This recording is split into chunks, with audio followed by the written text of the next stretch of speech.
बांग्लादेश में एक विमान को हाईजैक करने की कोशिश की गई और बताया जा रहा है कि दुबई जाने वाला यह विमान था जिसे हाईजैक करने की कोशिश की गई। भारत में भी अब अलर्ट जारी कर दिया गया है। बांग्लादेश के चटगांव में विमान हाईजैक की यह कोशिश जो नाकाम हुई। बांग्लादेश के शाह अमानत एयरपोर्ट पर विमान को 20 कमांडोज ने इस वक्त घेरा हुआ है। दुबई जाने वाली फ्लाइट BG-147 को हाईजैक करने की यह कोशिश थी जो नाकाम हो गई। विमान में सवार सभी यात्रियों को बाहर निकाल लिया गया। पूजा ज्यादा जानकारी के साथ हमारे साथ जुड़ रहे हैं। पूजा, आपसे समझना चाहेंगे, इस वक्त भी कमांडोज ने प्लेन को घेर कर रखा हुआ है, क्या स्थिति है वहां पर?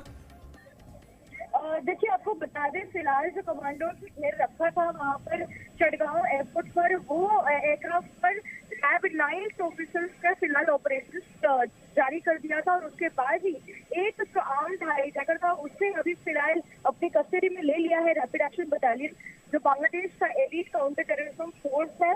और फिलहाल रैब के डीजी बेनजीर अहमद ने हमारे साथ बातचीत के दौरान ये बताया कि वो हाईजैकर को गंभीर चोटें आई है क्योंकि गन फाइट एक्सचेंज हुई थी उसी एयरक्राफ्ट के अंदर, क्योंकि सारे पैसेंजर्स और पायलट को इवैक्यूएट करा लिया गया था सेफली, लेकिन जो हाईजैकर था वो तब भी एयरक्राफ्ट के अंदर मौजूद था, लिहाजा गन फाइट में उससे काफी गंभीर चोटें आई है और उसके बाद ही आगे की कार्रवाई होगी। चलिए, जितेंद्र शर्मा भी हमारे साथ जुड़ रहे हैं, उनका रुख कर लेते हैं। जितेंद्र, जैसा कि बताया जा रहा है कमांडोज ने इस प्लेन को घेर कर रखा हुआ है। राहत की बात यह है कि यात्री तो सारे बाहर आ गए हैं, लेकिन पायलट और क्रू मेंबर्स को उसने अंदर ही बंद कर रखा है। स्थिति अभी क्या है?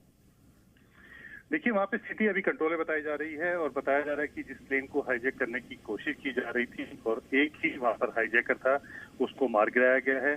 पैसेंजर्स बाहर आ गए हैं। हालांकि क्रू मेंबर और पायलट अभी भी प्लेन के अंदर ही हैं, लेकिन जो प्लेन है वो अब सिक्योरिटी फोर्सेस के पास है, उन्होंने अपने कब्जे में ले लिया है।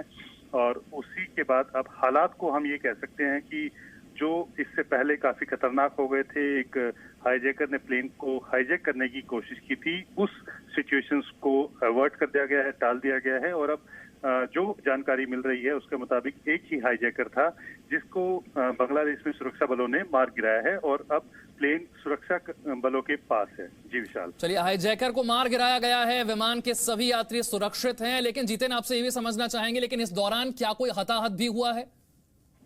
देखिए, अभी तक जो जानकारी मिली है उसमें किसी के हताहत होने की कोई जानकारी नहीं मिली है, लेकिन ये अभी तक जो जानकारी है वो सारी की सारी सोर्स बेस है, यानी कि वहां से जिस तरह से खबरें निकल के आ रही है उसी तरह से हम खबरें आपको बता रहे हैं। लेकिन जो अभी तक जानकारी मिली है उसमें एक ही हाईजैकर था। हालांकि किसी यात्री के या किसी केबिन क्रू के या पायलट के घायल होने की खबर नहीं है, क्योंकि चलिए, अभी तक घायल होने की खबर नहीं है, जैसा कि जितेंद्र बता रहे हैं। एक हाईजैकर था जिसे मार गिराया गया है। बहुत बहुत शुक्रिया आपका इस जानकारी के लिए।